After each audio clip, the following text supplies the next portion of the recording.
المرسلين قال الله تعالى وتبارك في القرآن المجيد والفرقان الحميد لقد كان لكم في رسول الله أسوة حسنة صدق الله العظيم اللهم صل على سيدنا ومولانا محمد وبارک وسلم. حمد و صلاۃ کے بعد انتہائی واجب الاحترام ذوی الاحتشام برادران اسلام، السلام علیکم ورحمۃ اللہ وبرکاتہ.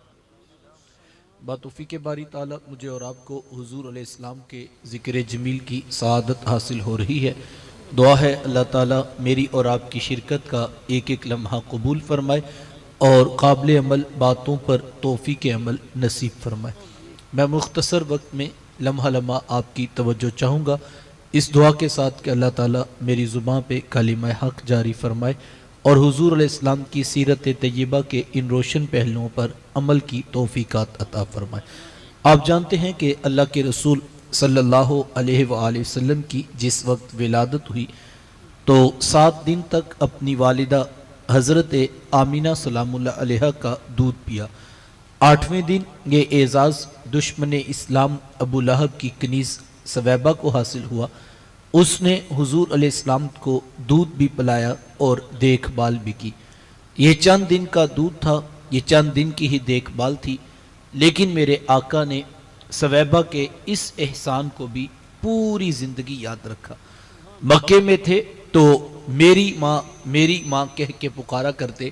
مدنی دور آیا تو یہاں مدینے سے ان کے لیے کپڑے بھی بھجوایا کرتے اور رقم کا بھی بندوبست کیا کرتے.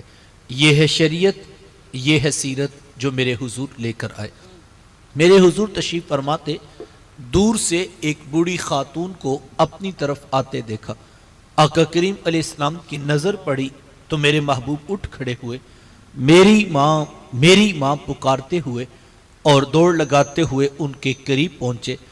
پھر کندھوں سے وہ چادر اتار کر نیچے زمین پر بچھا دی جسے میں اور آپ کائنات کا قیمتی اثاثہ سمجھتے ہیں. اپنی والدہ کو اس چادر کے اوپر بٹھایا، کان لگا کر گھنٹوں ان کی باتیں سنی اور جب وہ بوڑھی خاتون خود اٹھ کر واپس جانے لگی تو کسی نے راوی سے پوچھ لیا یہ آنے والی خوش قسمت خاتون کون تھی کہ حضور علیہ السلام نے اپنے کندھوں کی چادر ان کے قدموں کے نیچے بچھا دی. تو بتانے والے نے بتایا کہ تمہیں نہیں پتا، یہی تو حضور علیہ السلام کی رضائی والدہ حضرت حلیمہ سعدیہ سلام اللہ علیہ تھی. سگی ماں تو سگی ماں ہوتی ہے. میرے محبوب علیہ السلام نے تو دودھ پلانے والی ماں کو بھی اتنی عزتیں عطا کی ہیں. ماں باپ کیا ہوتے ہیں یہ زمانے کو میرے محبوب علیہ السلام نے آ کر بتلایا. آقا کریم علیہ السلام ایک دن صحابہ کو نماز پڑھانے آئے. تاحد نگاہ صحابہ نے اٹھ کر محبوب علیہ السلام کا استقبال کیا. محبتوں برا یہ ہجوم دیکھا تو چھم چھم آنکھوں سے آنسو برسنے لگے. ایک ٹھنڈی آہ بری اور کیا فرمایا، لو ادرکت والدیہ او احدہما، کاش آج میرے ماں باپ بھی زندہ ہوتے یا ان میں سے کوئی ایک ہی زندہ ہوتا، پھر میں لوگوں کو نماز عشاء پڑھا رہا ہوتا، اس میں سورہ فاتحہ کی تلاوت کر رہا ہوتا، پھر میری ماں کو میرے ساتھ کوئی کام یاد آ جاتا، وہ دروازے پہ آتی، چلمن سرکاتی، اپنے میٹھے اور پیار بھرے لہجے میں فرماتی، ابنی محمد، میرے بیٹے محمد میری بات تو سنو. کہا لوگوں میں نماز کا مصلی چھوڑ کر پہلے ماں کی بات کو سن لیتا.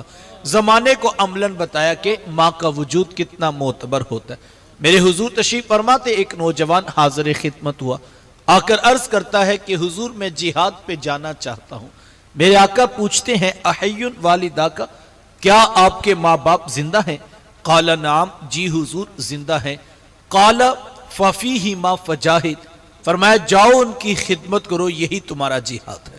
ماں تڑپ رہی ہو، بیٹا جہاد کرے یا تبلیغ، اللہ کا قرب نہیں ملے گا جب تک ساتھ میں ماں باپ راضی نہیں ہوں گے. اس سے بڑی اور کیا بات ہو سکتی تھی کہ محبوب علیہ السلام نے یہاں تک ارشاد فرما دیا، فرمایا جس کا باپ راضی ہے اس کا عرش کا رحمان بھی راضی ہے، اور جس کا باپ ناراض ہے اس کا عرش کا رحمان بھی ناراض ہے. کائنات کی قیمتی متاع جنت تھی، کھینچ کر کے ماں کے قدموں تلے بچھا دی. ماں باپ کو یہ رتبہ، یہ مقام، یہ عزت، یہ شرف کہاں سے ملا ہے؟ مجھے کہنے دیجئے یہ صدقہ ہے آمینہ کے لال کا۔ یہ حضور علیہ السلام کی تعلیمات کا تصدق ہے۔ بیٹیاں کیا ہوتی ہیں یہ زمانے کو میرے محبوب علیہ السلام نے آ کر بتلایا۔ آقا کریم علیہ السلام کی آمد سے قبل آپ تاریخ عرب اٹھائیں، جب کسی کے ہاں بیٹی پیدا ہوتی تو شرم سے اس کا منہ کالا ہو جاتا۔ عزت اور آبرو بچانے کا ایک ہی راستہ ہوتا کہ ظالم باپ ماں کی ممتا بری گود سے پھول جیسی بیٹی چھینتا، گڑھا کھود کے دھکا دے کر اوپر مٹی ڈال دیتا۔ اگر کوئی باپ اتنا ظالم، اتنا سفاک تھا کہ وہ اپنے ہاتھوں سے زندہ بیٹی کا گلا دبا سکتا ہے تو وہ اس قابل تھا کہ وہ معاشرے میں سر اٹھا کر عزت کے ساتھ جی سکتا ہے، اور اگر کسی کے ہاتھوں میں اتنی سکت نہیں کہ وہ اپنی زندہ بیٹی کا گلا دبا سکے تو وہ اس قابل نہیں تھا کہ معاشرے میں سر اٹھا کر جی سکے۔ یہ عرب معاشرہ ہے جس کو قرآن مجید فرقان حمید نے بھی بیان کیا ہے۔ وہ عملاً بیٹیوں کو ذبح کیا کرتے اور بہنوں کو زندہ درگور کر دیا کرتے۔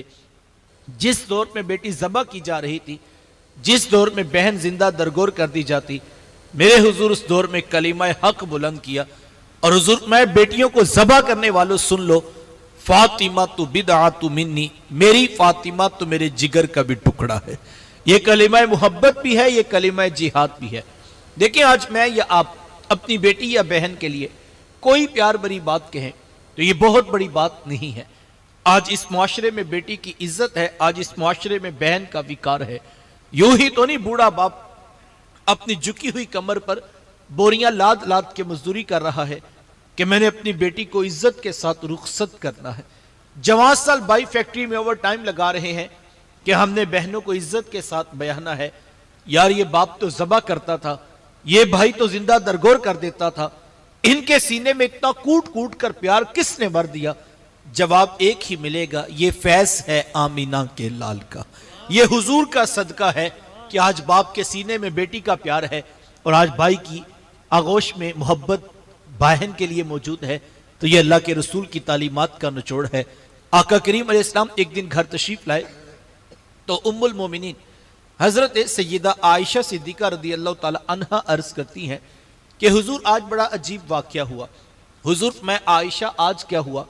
عرض کی حضور ایک حبشیہ نیاد عورت آئی اور اس نے آ کر دروازے پر صدا لگائی۔ میں نے گھر میں تلاش کیا کہ کوئی چیز مل جائے تاکہ میں سائل کو صدقہ کر دوں۔ تلاشے بسیار کے بعد مجھے صرف ایک کھجور ملی اور میں اس کو وہی صدقہ کر دیا۔ حضور اس نے اس کھجور کے 2 ٹکڑے کیے، ایک دائیں جانب والی بیٹی کو کھلا دیا اور ایک بائیں جانب والی بیٹی کو کھلا دیا۔ حضور ماں خود بھی بھوکی تھی، اس کا اپنا پیٹ بھی کمر سے لگا ہوا تھا، لیکن اس نے خود کچھ نہیں کھایا اور سب کچھ اپنی بیٹیوں کو کھلا دیا۔ یہ کہتے کہتے ام المومنین آپ دیدہ ہو گئی، آنکھوں میں آنسو آ گئے۔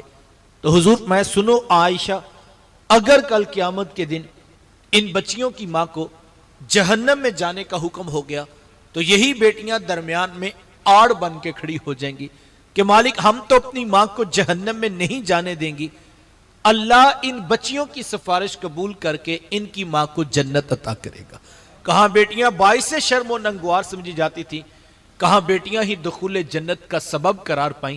خود فرمایا جس کو اللہ نے 2 بیٹیاں یا 2 بہنیں عطا کی، پھر اس نے ان کی پرورش کی، ان کی تربیت کی، یہاں تک کہ ان کا نکاح کر دیا، اور پھر پیچھے سے بھی اس نے خیر خبر رکھی، تو میرے حضور ماتے اتنا خوش قسمت شخص ہے، کل قیامت کے دن میرے اتنے قریب ہوگا جتنی یہ 2 انگلیاں آپس میں قریب ہیں۔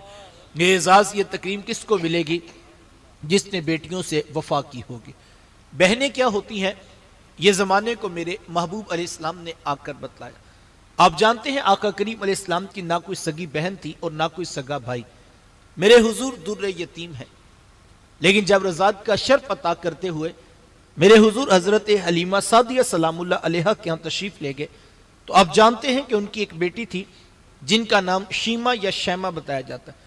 وہ رشتے میں حضور علیہ السلام کی رضائی بہن لگتی تھی۔ قبیلہ بنو سعد کے رواج کے مطابق شام کو جب مائیں کھانا پکانے لگتی تو بہنیں اپنے بھائی گود میں اٹھا کر باہر کھلے میدان میں لے آتی۔ ہر بہن کی گود میں اس کا بھائی ہوتا اور وہ اپنے بھائی کے حسن کے قصیدے پڑھ رہی ہوتی۔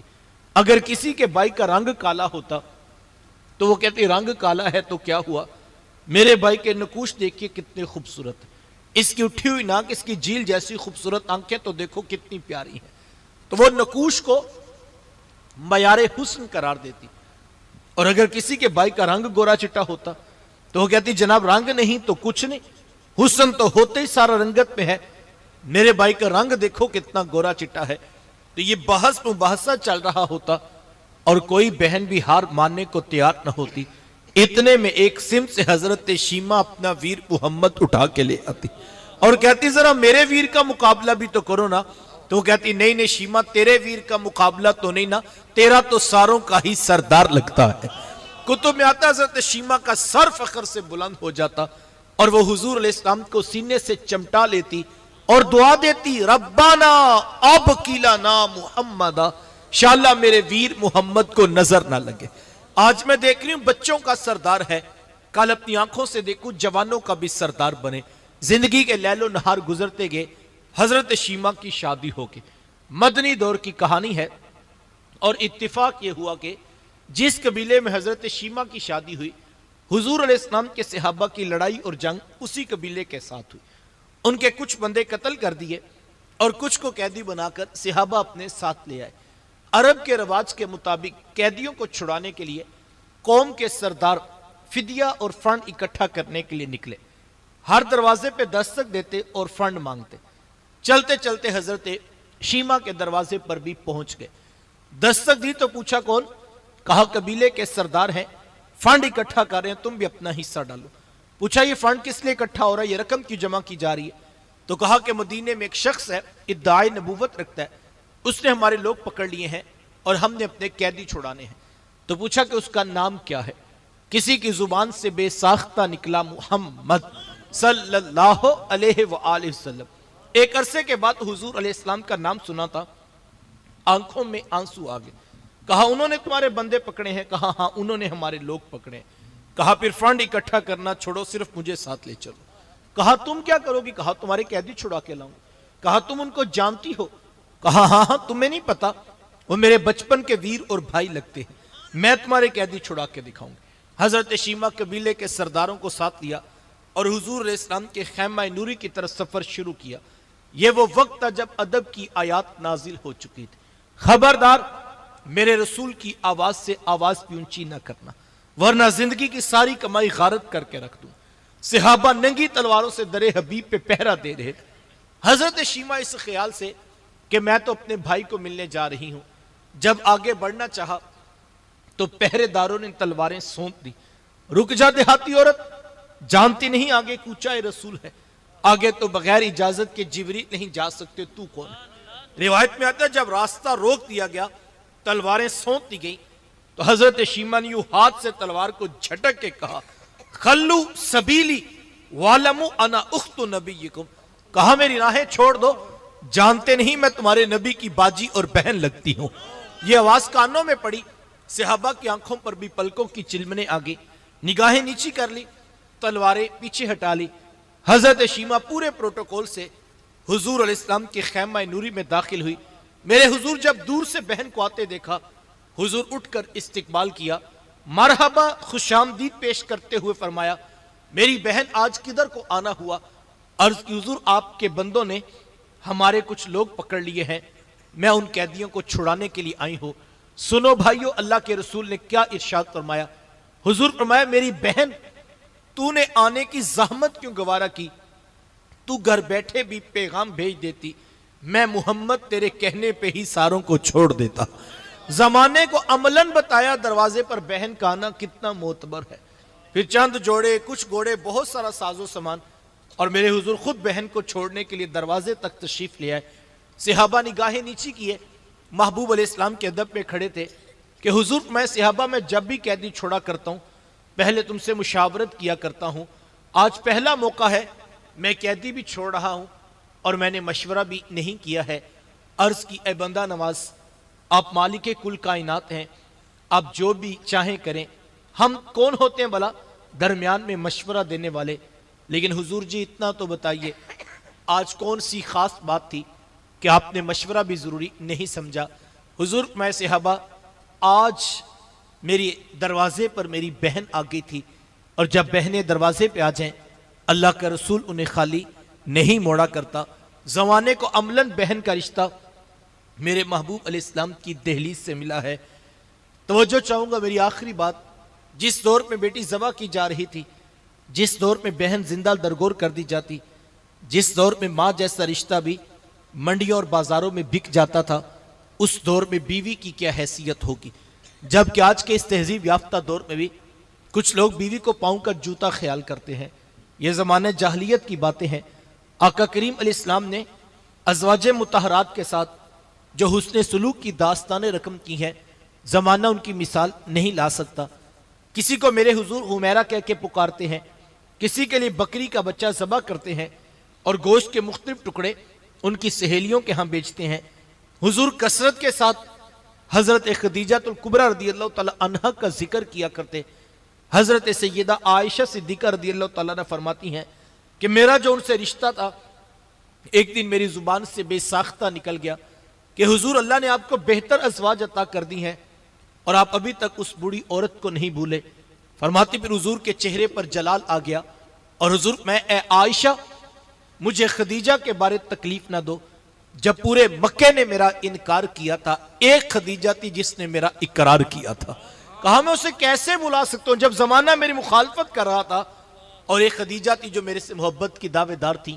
فرماتی پھر میں نے ہمیشہ محبتوں کا ہی اظہار کیا، اور یہی حضرت خدیجہ الکبریٰ رضی اللہ تعالیٰ عنہ ہیں۔ جب ان کا وقت آخر قریب آیا تو حضرت سیدہ فاطمہ الزہرا رضی اللہ تعالیٰ عنہ کو بھیجا اور کہا بیٹا جاؤ جا کر حضور علیہ السلام سے چادر رحمت مانگ لو۔ سیدہ حاضر خدمت ہوئی اور آ کر عرض کی کہ میری والدہ چادر مانگ رہی ہیں۔ آقا کریم علیہ السلام نے چادر بھی اتار کر پیش کر دی اور ساتھ فرمایا بیٹا اپنی والدہ سے پوچھو یہ چادر کیا کرنی ہے۔ یہ کہتے کہتے میرے حضور بھی ساتھ تشریف لے آئے اور حضور میں خدیجہ تو نے چادر کیا کرنی ہے؟ عرض کی حضور مجھے جو بخار ہے لگتا یوں ہے کہ جان لیوا ثابت ہوگا، میری آرزو یہ ہے کہ مجھے کفن ملے تو آپ کی چادر رحمت سے ملے۔ یہ حضور علیہ السلام کی سیرت کا کتنا بڑا حوالہ ہے کہ بیوی آرزو کر رہی ہیں اگر مجھے شوہر کی چادر میں کفن مل جائے تو یہ رب کے حضور میری بخشش کی ضمانت ہوگی۔ حضور علیہ السلام نے چادر بھی اتار کر پیش کر دی اور ساتھ تاریخ ساز جملہ ارشاد فرمایا خدیجہ تو نے تو صرف چادر مانگی ہے، لو ارتی جلدی لآتیتکی، اگر تم مجھ محمد کی جلد بھی مانگ لیتی میں وہ بھی اتار کے پیش کر دیتا۔ زمانے کو رشتوں کا تقدس میرے محبوب علیہ السلام کی دہلیز سے ملا ہے۔ صاحبو یہ وہ محبتوں کا دین ہے، یہ وہ الفتوں کا پیغام ہے، یہ وہ جوڑنے والی تعلیمات ہیں جو لے کر میرے حضور اس کائنات میں جلوہ فراز ہوئے۔ آئیے سلو کر لینے کا حوصلہ پیدا کیجئے، معاف کر دینے کی عادت کو اختیار کیجئے، جوڑنے کی کوشش کیجئے۔ توڑنا کوئی کمال کی بات نہیں۔ یہ شیشے کا گلاس پڑا ہو، چھوٹا بچہ بھی پاؤں کی ٹھوکر مارے تو وہ توڑ کر دکھا سکتا ہے۔ توڑنا تو کوئی فن نہیں صاحب، جوڑنا اصل کمال ہے۔ وہ کیا کسی نے کہا تھا توڑنے والے خاک کیا کرتے ہیں، توڑنے والے خاک کیا کرتے ہیں، جوڑنے والے کمال کیا کرتے ہیں۔